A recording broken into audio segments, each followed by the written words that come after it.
Top-rated, undefeated Paul Vaden set to take on Vincent Pettway as a nice group shot. The ultimate. Who's going to be a champion today? The ultimate! Who? The ultimate! Who? The ultimate! All right. Yeah. Kick some ass. All right, big boy. The ultimate is his nickname. Little pep talk there in the dressing room. Vaden told us he's actually using boxing as a vehicle to a singing career. Sensitive, low-key, nice man. He is a smart, patient, well-conditioned athlete who relies on speed with his power punch, the right uppercut. Bobby, is he ready for the championship level? That's the question. Well, Steve, they say only time will tell. Well, the time is here and the time is now. He's #1 rated. He's an excellent boxer with good reach, good speed, good reflexes. He's a well-conditioned athlete, and he has a lot of pride and wants to win. Can he put all that experience and that hunger and that dedication all together, bring it all together tonight? I don't know. We don't know. But he certainly deserves to be here, and we're going to find out if he can do it. All right. And let's get our first look at the challenger. Top-rated Paul Vaden out of San Diego, California. Vaden undefeated at 23-0 with 11 knockouts. Let's go. Come out. This is the walk. Thank you. Watch the rope. Throws that around. Here we go. All the way. Come on. Come on. Come on. Let me go. All right. Come on. Let us go. Come on. Come on.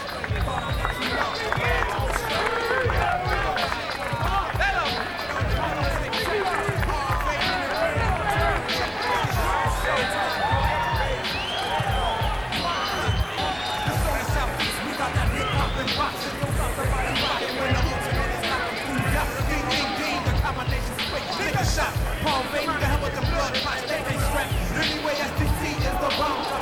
Break it up with the upper drum. Just bring the bell back home and flush some alcohol with your girlie, don't trip. You know your style is exquisite, it's like that, it's like this. On the combination, what's the situation? Pure aggravation to the B, A to the D, E, N.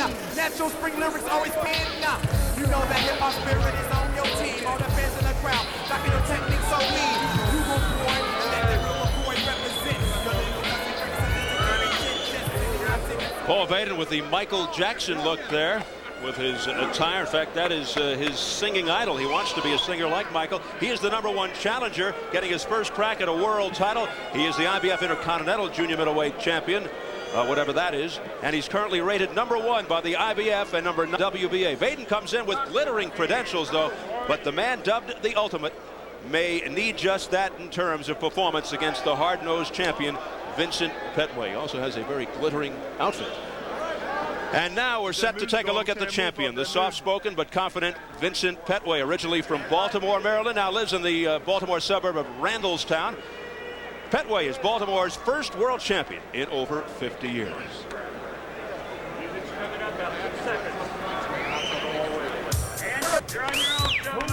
Who's wide? Who's wide? Who's wide? Who's wide? Who's wide? Who's wide? Who's wide? Who's wide? Who's wide? Who's wide? Who's wide? Who's wide? Who's wide? Who's wide?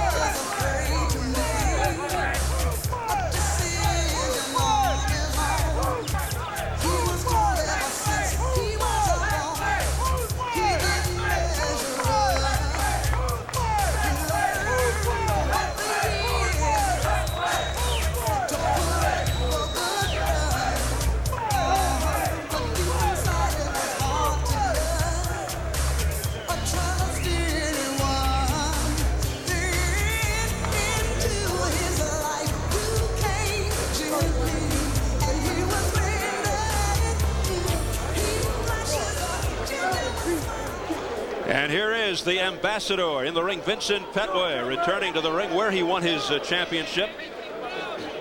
Doing some last-second praying. This is a very proud and loyal young man who's been with the same trainer for 20 years, the 76-year-old dean of Baltimore boxing, Mr. Mac Lewis. All right, let's see how they stack up on paper as we go to the tail of the tape. Pettway at 29, 2 years older than Vaden. Vaden at 6'1", inches taller than the champion. Pettway weighed 153. Vaden hit the 154 limit, and the reach nearly even. And the IBF rules for this world title fight: 10-point must system, 3 scoring judges, no standing 8 count, no 3 knockdown rule. Only the referee can stop the fight, and a fighter cannot be saved by the bell in any round. So here at the MGM Grand in Las Vegas, closing in on our main event, the IBF Junior Middleweight Championship, Vincent Pettway versus Paul Vaden. Let's get the official introduction. Announcer Jimmy Lennon Jr. Ladies and gentlemen, before our featured attraction of the evening, at this time I'd like to ask you to rise for the playing of our national anthem.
Ladies and gentlemen, we welcome you here at the MGM Grand Garden, here at the world's largest hotel, casino, and theme park, the MGM Grand in Las Vegas, Nevada, for our featured bout of the evening, and it's all brought to you by King Productions, La Cerveza Más Fina, Corona Beer, and the MGM Grand. This bout is scheduled for 12 rounds of boxing and is sanctioned by the International Boxing Federation, the President Robert Lee Sr., Supervisor Robert Lee Jr., along with the Nevada State Athletic Commission, the Chairman Dr. James Nave, Commissioners Nat Cara Sally, Luther Mack, Dr. Elias Ghanem, and Crispin Rivera, with the Executive Director Mark Ratner. Physicians at ringside, Dr. Flip Homansky, Dr. Game, Dr. Margaret Goodman, and Dr. Charles Signorino. Timekeepers at the bell, also keeping count of the knockdowns, Jane Broadfoot, James Cavan, and Mike Lachella. Introducing to you our judges, scoring this bout from ringside, Eugene Grant, Glenn Hamada, and Dave Moretti. All right, fans, here we go with our main event of the evening. And now, ladies and gentlemen, in attendance and boxing fans joining us around the world, it's showtime! With the Junior Middleweight Championship of the World, introducing to you our referee in charge, Richard Steele. Presenting to you first, ladies and gentlemen, the challenger on my right, fighting out of the blue corner. He enters the ring wearing black trunks with gold trim, fighting out of San Diego, California. He weighed in at the junior middleweight limit of 154 pounds. He is undefeated in his campaign as a professional with 23 wins, no losses, 11 wins coming by way of knockout. Please welcome tonight's challenger, the former U.S. amateur champion, ranked the #1 IBF junior middleweight contender, introducing Paul, the Ultimate Vaden. And his opponent across the ring is the defending champion. On my left, fighting out of the red corner, wearing white trunks with red and blue trim, fighting out of Randallstown, Maryland, by way of Baltimore. He weighed in at a ready 153 pounds with a record of 38 wins, 4 losses, 1 draw, and 1 no contest. He has 31 big wins coming by way of knockout. Tonight, he is making his second defensivist. Please welcome the IBF Junior Middleweight Champion of the World, introducing the Ambassador, Vincent Pettway. Once again, Richard Steers, our referee in charge, now to give instructions.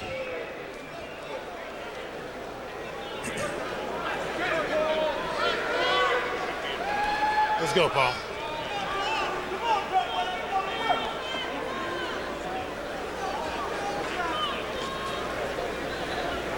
Okay, I spoke to both fighters in the dressing room.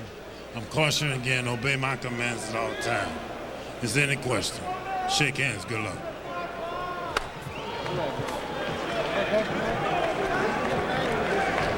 Well, as good as Pettway is, as Ferdy pointed out, he's been stopped 4 times by relative unknowns. But that was earlier in his career. He has really developed tremendously over the last 5 years. He boxes well, does have a tendency to get hit. Vaden told us Pettway is a crafty and classy champion, but his hand speed, Vaden's hand speed, should be able to get to him. Vaden said Pettway will be very confident coming off the Simon Brown fight, so I think that he thinks he'll walk right through me. I'll use my right uppercut to combat that. He does have a very effective right uppercut. The champion in the white with the blue and red trim is Vincent Pettway, and the challenger in the black trunks with the gold trim and the sequins is Paul Vaden. Vaden undefeated 20 with 11 knockouts. And Vincent Pettway, 38-4-1 with 31 KOs. You know, when we interviewed Vaden, he was so nice and so sweet. I said, where's your mean streak? You can't be in this business and be undefeated. He said, it's nothing to do with mean. He said, I just have too much pride. I hate to lose. He doesn't have a mean bone in his body. But it's all pride. It's an admirable thing not to want to lose caused him to be an undefeated fighter in here. I think possibly right now he's in a little tall cotton because he's never fought Pettway before and never fought in this kind of atmosphere in Vegas. So let's see what it does to this young kid, whether he can handle it or not. Vaden has never been knocked down in his undefeated career, but he told us the hardest he's ever been hit was by a fighter named Jason Papillon in June of '94. Pettway said, I'll negate Vaden's speed with good body shots, and by pressing the action, that could be effective against the long and lean Vaden. He's got a pretty good jab, but I'll handle that with a countering right over the top of his jab. And he told us that he keeps his left hand pretty low. Great. Vaden right now is a little too tentative. I think is a little tight. I'm sure the aura of the moment, the magnitude of the moment has gotten to him a little bit. But he needs to just let that jab fly, work that jab, give Vincent something to worry about. I was just going to mention then how cold he looks. He looks like he's not aware that he's here yet. I mean, it's like the second round he's going to wake up and say, I better get started, because he's not fighting with fluid. You know, he's not into his tempo. He's not used to being a nation's fighter, pretty well protected throughout his career. Has faced only one top 10 opponent in 23 pro fights. As you hear some of the Bluebirds, and now finally some action. And the Bluebirds, because we've had 2 spectacular fights, the one you just saw. And in the undercard, real quick, the Tiger lost, Tony Lopez lost a wild fight to Freddie Pendleton from Miami, and there were so many ups and downs in that fight. It was like a 1930 fight. Great fight. Pendleton stopped Lopez in the 8th in a wild affair, and that, of course, was followed up by that disputed split decision victory by Obakar over Daryl Coley that we aired earlier. Well, you forget the first round of the fight we just saw was much like this one, very slow, very quiet. So this could very well heat up a little more. First good offensive action on the part of Vaden there. He's warming up. All he's got to do is get hit a few times, survive, and then he'll be gone. Final seconds, round 1, as the action finally gets going here at the end of the first round. Good action. Well, I'll tell you what, he stunned Pettway just a little bit.